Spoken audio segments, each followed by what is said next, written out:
Hello and welcome to the S3 Hosting for Beginners video course. You've made a smart choice on deciding to get access to this course so that you can begin to set up your Amazon S3 account and begin to upload big video files, audio files, or even images, or any file that you want to upload to your account and save a lot of money. So my goal and the purpose of this video course is to get you to that point. So I'm going to keep this simple, straightforward, and to the point. So first things first, what I want to do now is give you a quick overview of the video course so you know exactly what to expect. And that way you'll see the step-by-step process and you'll be able to implement it at a faster rate. So obviously this is video number 1, which is the introduction and quick overview. Video number 2, I'm going to talk about calculating your costs. It's good to have an idea of your numbers and potential budgeting so that you can kind of put money aside for your monthly and yearly budget. Now, I will say with Amazon S3, you're going to save a lot of money. In fact, when we took the move from a dedicated $300 per month server to Amazon S3, we now pay about $30 a month. And we're utilizing a good amount of bandwidth, which you'll see more in video number 2, which is going to be an eye-opening experience. So video number 3, we're going to talk about what you need. So there are a few things you need before you can get started. Video number 4, we'll talk about the recommended softwares and why. Video number 5, we'll connect to S3 utilizing those softwares. We'll create buckets and folders in video number 6. Video number 7 is going to be about protecting your Amazon bucket by preventing unauthorized access. So a lot of people are unaware of this, but they create an Amazon bucket. They set everything up on their download page and people begin to download the files. That's great and all, but a lot of people forget to protect the bucket. So what ends up happening is people share those links or they put it on their own site, and then guess what? They're utilizing bandwidth that you have to pay for. So this is a very important step, and I'm going to show you how to do it right. Video number 8, we're going to talk about transferring files from the PC or your Mac to your Amazon S3 account. And of course, last but not least, video number 9, we're going to talk about getting the URL to each file. So this is crucial, especially when you begin to build out your download pages. You need to have the direct link, right? So what I want to do right now is just to create a flow chart so that you can visually see what is happening as far as integrating your existing web hosting account with Amazon S3. So I want to make sure that you understand that you're not replacing your web hosting account, but rather what you can do is you can size it down while using Amazon S3. So right now you have a web hosting account, right? And some of you could be paying $10, $20 a month. You could have your virtual private server and you could be paying $130 a month. Or you could have your dedicated server and eventually hit that $200 to $300 per month. Now, by using Amazon S3, what it does is it alleviates the burden of having to host tons of heavy duty files like video files, audio files, and images. So what ends up happening is, yes, your web hosting account works now and you could be paying a low fee. But over time, what's going to happen is as your company grows or as your website grows, you'll get more and more visitors, right? So the more visitors you get, the heavier of the burden it has on that particular web hosting account or server. And then what will happen is the web hosting company just asks you to, they'll say something like, well, you're maxing out your account, so you're going to need to upgrade to the next level. And ultimately you're going to find yourself paying for a dedicated server. Now, what Amazon S3 allows you to do is allows you to grow on a long-term basis without having that burden. So you can essentially get a cheap virtual private server for $25 and host your domain here. And then place all the images, videos, audio files, just big files that people are going to download or utilize your bandwidth. And you can place them on the Amazon S3 account. So what that does is it alleviates you from having to actually step up to the next level, and so forth. So actually what happened was we had a dedicated server, and we actually moved down to a cheap $50 per month virtual private server. So now what we do is we use that as a virtual private server, meaning that what other people do does not impact our actual account. So now we have a cheap web hosting account, and we link the images, the videos, the audio, and the big files over here. Because with Amazon, what's nice about this is you could have thousands of people per day accessing the Amazon S3 servers, and it's not going to phase them. It's not going to crash your account or anything. The people that are visiting here, they are going to just go to your basic yourdomain.com. They might be visiting your WordPress site, but all the images are and videos and everything are over here. Now, you could put the images here and just stick the big videos, audios, or big files over here. That's something that we did during product launches, for example, is we found that a spike of traffic can crash your whole server. But by placing, before Amazon S3 was available, we would place the images, videos, and audios and big files on a different server. And that's how we would combat this whole situation. So I just want to make that clear, that you understand that this doesn't necessarily replace this. You still have the web hosting account, you still have WordPress on this account, you can still have images, but the whole goal is to alleviate that burden. All right. So now that you understand how it works, let's move on to the next videos, and I'm going to show you how to actually get this done. So with that said, let's just jump straight in and go into video number 2, and we'll talk about calculating your costs so you know exactly what to put aside as far as your budget. Hello and welcome back to video number 2, which is calculating your costs for your monthly budget and potentially your yearly budget. Okay, so now what we want to do is you want to head on over to calculator.s3.amazon.aws.com/index.html. So once you enter that, you will be sent to this page, and we can begin to budget your monthly and yearly costs. Now, in order to do this, we want to go to the left-hand side and click on Amazon S3. Now, it's going to ask you to choose your region. What the region is basically you're going to have the option when you create your buckets to specify a region. Now, I would advise you to pick a region where most of your audience is going to be. So if I feel like, okay, most of my customers or prospects are going to be in the United States, I might want to choose something in the United States here. So I'm just going to choose this one here. Now, standard storage is merely the amount of storage that you expect to use in a month. So in other words, how much are you going to upload? Now, realistically, most of you are probably going to upload max a couple gigs. Now, for those of you who are heavy users, you might say a max of 100 gigabytes.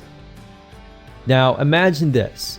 Your web hosting company, most of them, in order to upload like 100 gigs, you're at least paying $50 to $100 per month. Now, look at this. If I scroll up here, you can see it automatically shows you your estimated monthly bill. You only have to pay $2. So imagine the possibilities. Now let's talk about bandwidth, which is basically if you upload 100 gigabytes of video files, audio files, really large files, and people are actually watching these videos, listening to these audio files. Basically, if you have a file or a video file that's, let's say, for example, 20 megabytes. If it's 20 megabytes, then you send, let's say, 100 visitors who those 100 people watch that one video, then it's 100 times 20, which is 2000, which is 2000 megabytes, which is basically 2 gigs. So in this case, I just want to show you this. We have data transfer out, data transfer in. So these two are the ones that you will primarily be looking at. So let's try to max it out. Let's say, for example, that we have 500 gigs per month data transfer out and 500 gigs in. How much is that going to cost me?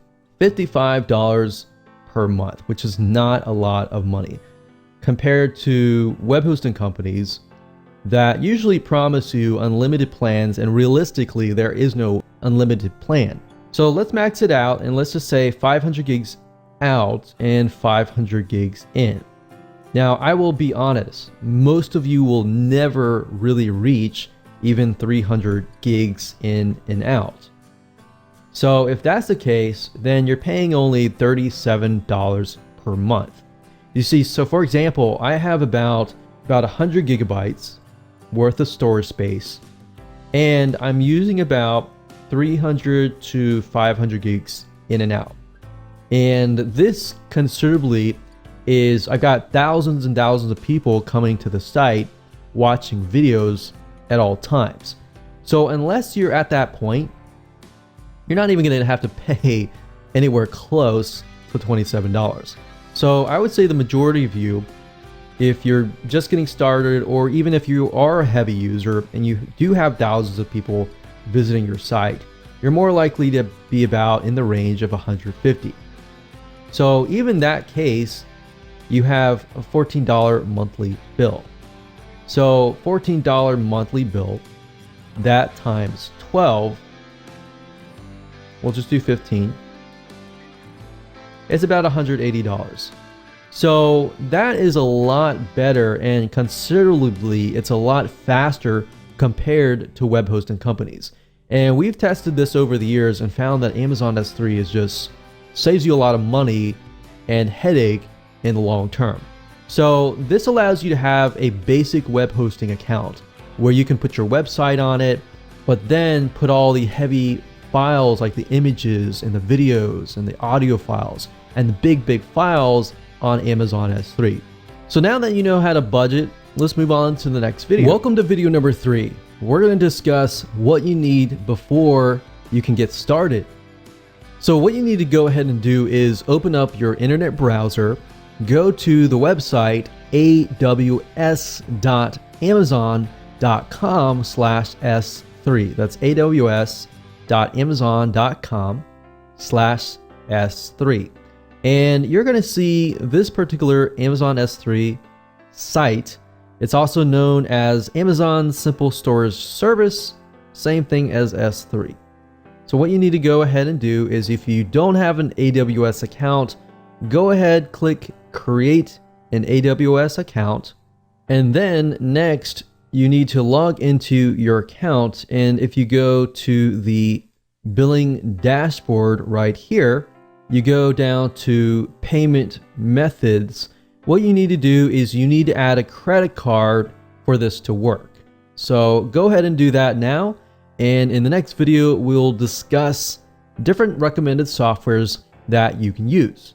Welcome back. This is video number 4. We're going to talk about recommended softwares and why we recommend each one. So back in the day, before a lot of these softwares evolved, you had to go to Amazon, you had to mess with all the technical buckets, and you would have to figure out all the technical documentation. But now, because there are softwares that all you pretty much have to do is get your secret and access ID connected to your Amazon account and to the software, the system will actually create the buckets for you within the program itself, which we'll walk you through step by step so you won't get lost. But with that said, Cloudberry Lab is one of the ones that we recommend and that we will be using in this particular video course. Now, to get here, you go to cloudberrylab.com, you click on products, and you click on Amazon S3. Now, what we like about Cloudberry is they offer you a lot of good educational information. So beyond this video course, you can learn a lot and a lot of updated materials, such as I'll show you later how you can get access to access policies, or in other words, ways to protect your Amazon buckets. But beyond that, Cloudberry also allows you to connect to FTP or your website and other file hosting servers. So there is actually a free version which you can download, and then of course they have a pro version.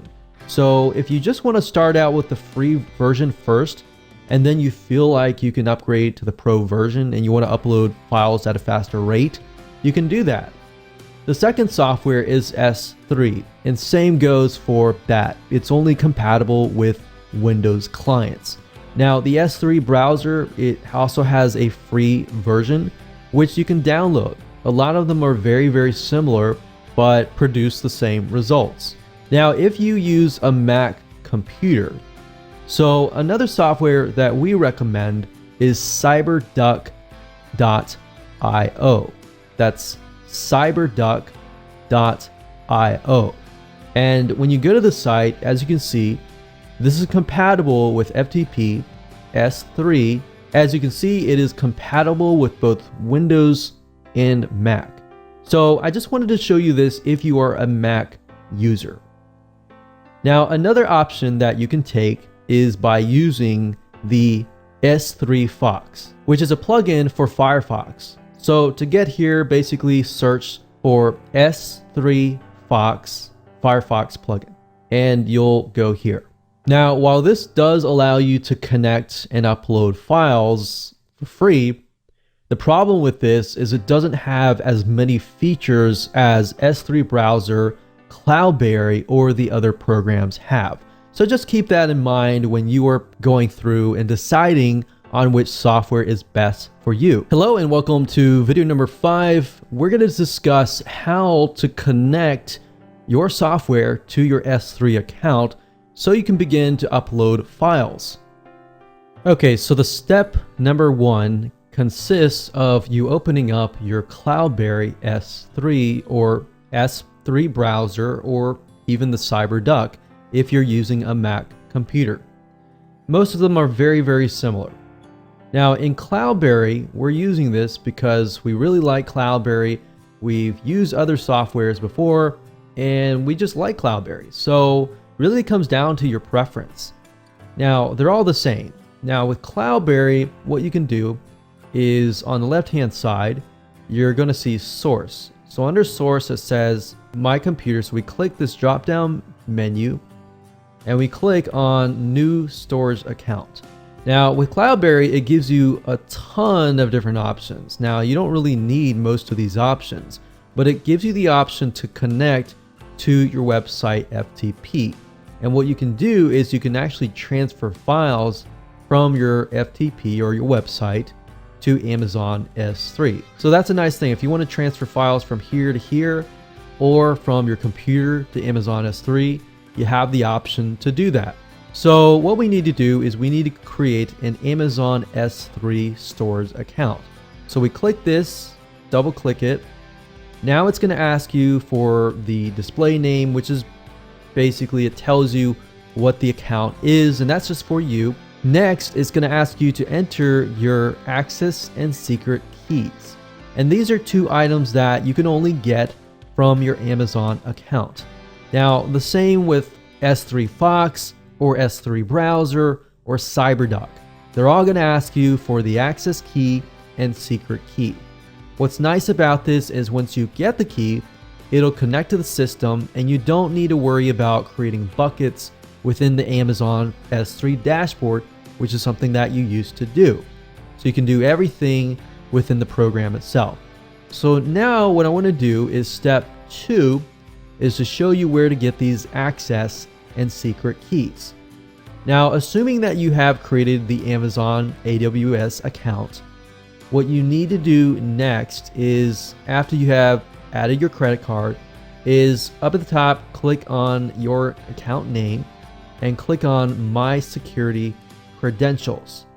So at this point, it's going to forward you to this particular page. it's going to say you're accessing the security credentials for your AWS account. So click continue. And then next, we need to go under this item here, access keys. And then of course, you're going to see create access key. Now keep in mind that you can only have 2 active access key IDs.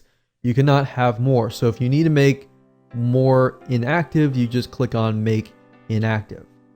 Once you click on create new access key, it'll create a brand new access key and it'll create those 2 keys that you need. So once you have those 2 keys, all you have to do is enter the access key in here, secret key in here, and that's it. And then you're good to go. Once you're done with that, you click on OK, and then you will have an account created within here. So now all you need to do is simply select that particular account, and that's all you have to do right now. Hello and welcome to video number 6, buckets and folders. Now that you have connected to your S3 account, what we need to do now is create buckets, and within that bucket, we need to create folders so then you can actually upload files to those folders. So starting where we left off in the previous video, then you should see a list of buckets underneath. Or if you've created a brand new account, then of course you will not have any buckets. To create a buckets, it's very, very easy. And think of buckets kind of like either they are separate companies, separate departments. They're not necessarily folders because you have folders within that particular bucket. So what I like to do is I like to create a bucket for each new domain name. So that way I can segment them, I can separate things, and I know, okay, this file is connected to this website. Now you can separate it however you wish and create as many buckets as you want, but I just wanted to kind of show you what we do. So assuming you have clicked the source, you've chosen your Amazon S3 main account, you will see the buckets here. Now, as you can see, I have 4 buckets, but within those buckets, I've got a lot of files within there. Now, to create a bucket, it's easy. All you have to do is click on the blue square icon. Then what we do is we create a bucket name. And keep in mind that you want to name it using a naming convention so that you know what that bucket is. Now, the next thing is it's going to ask you for your bucket location, meaning are you going to upload the files to a server within a certain region like Singapore, Sydney, Australia, Tokyo, Seoul, Korea, Europe, or the US. Now, before you decide on choosing what bucket, I know most of people will choose a bucket that is closest to them. Instead, I recommend that you choose a bucket that is closer to the majority of your audience. So yes, if you're in the US and most of your audience is within the US, then choose that bucket. If you find that you're in Sydney, Australia, but most of your audience is within the US, then I recommend choosing that. Now, the next thing, it's going to ask you for storage class, but I would leave it at standard and I'll click OK. So now it's created the bucket. So we can see it is test domain DL. I'm going to double click that. And there we go. Now I can create folders, as you can see here. So I can click new folder. We can create maybe videos folder, create a audios folder, and create an images folder, and whatever folders that you decide to create. And then of course you can go within the folder and then you can upload the files. Now I'm going to show you how to upload and transfer files and the specific settings that I have it set on and all of that in the future videos. But I wanted to keep it simple and show you how to create a bucket. So you see, back in the day, you would have to log into the Amazon dashboard and create a bucket there. But now that you have the program, which is what I highly recommend that you do, now you can create all the buckets inside the program and you're good to go. So with that said, let's move on to the next video. Welcome to video number 7, prevent unauthorized access. In this particular video, we are going to discuss how to protect your Amazon bucket so that other people cannot share the links to their friends and to other sites, and thereby what happens is you end up paying for people pirating your links. We have seen other people forget this crucial step and end up paying a lot of money in Amazon S3 at cost. Now, of course, while the costs are low, you're still paying for other people hot linking to you. So I'm going to teach you a specific way of developing an Amazon access policy that tells the bucket and says to it, unless somebody comes from a specific site, which is your site, deny them access. So let me go ahead and do that now. So to create a bucket policy, all you have to do is locate your bucket. So in this case, it's going to be test domain DL. I'm going to right click and click on bucket policy. Now, this is going to kind of look like code, and it's going to look complex and overwhelming. And that's a fact. It is true. But since most of you are newbies, I'm going to show you how to create a bucket policy by getting a swipe file from Cloudberry. Now, in this case, I'm going to go back to Cloudberry. So I recommend that you go to cloudberrylab.com. They're always coming out with the latest, greatest updates, and that's really why I like Cloudberry. But if you go to their blog and you look for their search here, and you type in Amazon S3 hot linking, so Amazon S3 HOT linking, you go here and you do a search, they'll actually give you the hot linking script. So click here, and I'm going to show you how to customize the script in a minute. So you don't need to know programming or anything like that. You don't have to read any of this. In fact, if you read this, it might be overwhelming. So just follow me along. You're going to scroll down and you're going to find this script right here. So we're going to highlight everything in blue. So from here all the way up here. So we're going to highlight that. You're going to click copy, and then we're going to transfer it over here. Now, before we do that, I want to put this in Microsoft Word, and we're going to make the size bigger, and we're going to customize the script. I'm going to show you how, and then we'll copy that finalized code over to the Cloudberry system. So I'm going to go ahead and copy it here. We're going to make it big enough so that you can see it. Where it says my bucket, you can leave the slash, but you're going to replace my bucket with the bucket name. So in this case, my bucket name is test domain DL. That's all you have to do. And we say allow get request referred by blah. So all this is right here is it's a note to you to tell you that you're going to allow requests referred by a specific domain. So you're going to put that yourdomain.com. And then next, where it says AWS refer, what this means is that in this case, cloudberry.com. So you're telling the system that whatever files I upload into this bucket, only and only if somebody comes from cloudberry.com, or if they click on a downloadable file that is hosted, let's say for example on a WordPress site on cloudberrylab.com, then it'll work. So in other words, if somebody tries to steal your download page or your download links, or they try to share it with somebody else, it's not going to work. Or they're going to use a download manager, it's not going to work. So basically, you're going to enter yourdomain.com here. Now, it's going to show you other sites here, but what I recommend that you do is it says HTTPS. So unless you have a secure SSL certificate, you don't need the HTTPS. But if you want to make it so that in the future, if you add it in the future, then you could leave it as is. So you could put yourdomain.com, whatever that is, just replace this one here.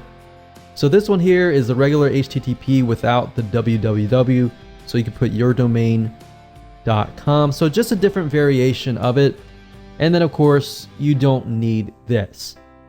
Now, the comma is only here if you want to add new domains. So in other words, if you wanted to add, let's say, yourdomain.net, and then you want to add an additional one, you got to put a comma in between. Now, you just saw how it tried to underline it, right? So that's why we try to use Notepad. I wanted to use Microsoft Word because I wanted to show you how to do this. And then you put apostrophe and another apostrophe, and then you put whatever you need to put inside. So basically, you're saying anytime this domain, this domain, this domain, or this domain, traffic comes from that, or the download page is located on that, it will work. If it's not, it will not work. So that's basically all it means. So now what you need to do is copy this. I'm not going to save. I'm actually going to copy it into Notepad because I want to remove any type of formatting. And this is where I normally edit as well. I normally do it in here. But once you're done with that, all we have to do is copy this into the policy script. So we can actually delete anything that's in here. And then we're going to paste that in here. We're going to click apply. And of course it says policy contains invalid domain. So I added real live domains and it works. So now I got to click OK, and that's it. And like I said, the newbie way, if you ever forget or you don't have access to Cloudberry whenever you're watching this video, simply go to google.com, look for an S3 bucket policy, make sure the word hot linking is in it, and you'll find a lot of ones here. And all you do is customize it and you're good to go. Now that you have protected your Amazon bucket in video number 7, we're going to talk about in video number 8 how to transfer the files from your PC or Mac to your Amazon account. Now, before we transfer files to your Amazon S3 account, I want to show you some settings within the Cloudberry S3 Explorer program that I highly recommend. So if you go up at the top, you click on Tools, you click on Options, and what we want to do is we want to go straight to the bandwidth tab. Now, this is something that we encountered, and this is something that you might want to tweak. And this allows you to control how much of your internet connection is being used to upload your files. Now, if it is set at unlimited, obviously it will try to upload as fast as it can. But in doing so, it will actually utilize the majority of your internet connection. So if you're going to want to upload, but you also want to use the internet and you want to work on other things on your business, then you do not want to select the unlimited. Otherwise, what will happen is it will max out and then it won't allow you to actually use the internet. So what you want to do is you want to figure out how much does it normally upload max. So let's say, for example, that your internet uploads at a rate of 1,000 kilobytes per second. If that's the case, then I would highly recommend that you change the upload speed to 750. Unless, of course, you really want to get the files uploaded and you're going to walk away from the internet. So just keep that in mind, that that's something that we encountered. And if you want to use the internet, select that. Same with download speed. If your max is 1,000, you want to select something lower than that. All right. So the next thing you want to do is you want to click on S3 multi-part upload. Now, by default, what it's going to do is when you upload, say, for example, a 200 megabyte file, obviously, typically that's going to take a lot of time. But what's nice about Cloudberry Explorer, and I know S3 browser also does this, But what's nice about this particular program is it uploads it in chunks in parallel threads. So what that means is going to take that 200 megabyte file, let's say it's a zip file, it's going to split it up into chunks, let's say 10 different chunks, and then it's going to upload those chunks. Now by doing so, it's going to actually speed the process up. You can also specify what file portion that you want. So obviously the smaller the file, the more chunks that it's going to split up. So if you're uploading a 500 megabyte file and it is 10 megabytes each, that's going to be 50 files that it's going to be uploading. But it's going to be splitting it up so that it speeds up the process. Now, when it actually gets onto the S3 server, it's going to be one file. So you don't have to worry about, is it going to split it up into 50 different files and that's going to create a mess? No, it's actually doing it within the system. And then once it gets onto your S3 account, it'll just be one file. So that's not something you have to worry about. But as you can see, you can split it up between 5 megabytes and 5 gigabytes. So I would make sure that this is set. Click apply when you're ready. I'm not going to click that since I already have my settings set, and we are good to go. Now we can upload the files. The left hand side is going to be either your computer. So you're going to click on source and choose your computer. You're going to find the location of your files, and that's going to be on the left hand side. The right hand side is going to be your Amazon S3 account. Now you can switch them, they can be over here and there, but I like to keep it on the left, and I think from the left I'm going to move to the right. So as you can see here, we left it off where we did earlier, and this is my account, and I am under the test domain DL bucket, and we can see these particular folders. Now I've got an images folder, and these are images over here, and I'm going to transfer these files over to here. So you can either select them by select them individually, or if you want to highlight a certain amount, you can click the shift button and you can go from here to here. Or another thing is you can use the control or command key. You can select this one, and let's say you only want this one and this one.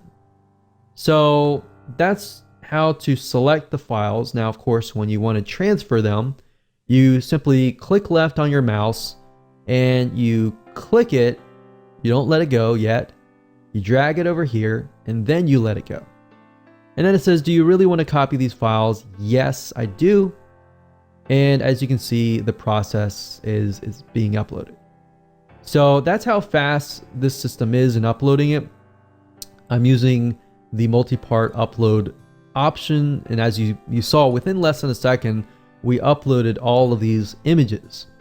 So that's how easy it is to upload from the left to the right. Now let's say, for example, that I want to transfer files from the actual S3 account back to my computer. By doing so, I can select a certain amount here and I can move it over here and then click yes. Now you can also change the source so that it is your website. So you could click here, you could choose your website. Obviously you need to configure all that, but you can select that so you can transfer files from your website directly to your Amazon bucket. So that's another option that you can take. Now obviously there are other options within the Cloudberry system. I'm not going to go over them because you don't really need them for this purpose. In the next video, I'm going to show you how to get the URL to these files. So you're going to need the URL in order to link to them via your website. Welcome to video number 9, getting URLs to each file. Okay, so in the previous video, we showed you how to transfer files to your Amazon S3 account. Now I want to show you how to get the URL so that you can go into your WordPress site or your HTML site and you can link the images, or you can link to your zip files or your video files or whatever files that you might have just uploaded. To do so, it's super easy to do. All you have to do is inside of the folder that you just uploaded to in your Amazon S3 account, click on that, or you can click on a bunch at a time. You can do that as well. But once you have decided to click on those, you right click and then you go to web URL. So you click that and it's going to give you a list of all the URLs. Now you can just click copy to clipboard. And if I open it up in a notepad, let's say for example, I can paste them in here. So that's a nice thing about the Cloudberry is it allows you to select all the URLs at one given time. Now, another thing I can do is of course select the individual URL, click on web URL, and then copy to clipboard. Or I can open the link right here. But as you know, with the access policy that we created in the previous videos, this will not work because it'll only work if it detects if it is coming from a specific website. So I'm going to copy this to the clipboard. I'm going to go over here and I can just copy it here. And that's as simple and easy as it gets. You can take this URL, of course, you can go to your WordPress site, you can enter it into as a link. If it's a zip file, you can create a link, you create a download page using an HTML editor or WordPress, and that's how easy it is. So now that you understand how to create a bucket, how to connect everything, how to upload the files, from this point on, you're good to go. So again, congratulations for reaching the end of this video course.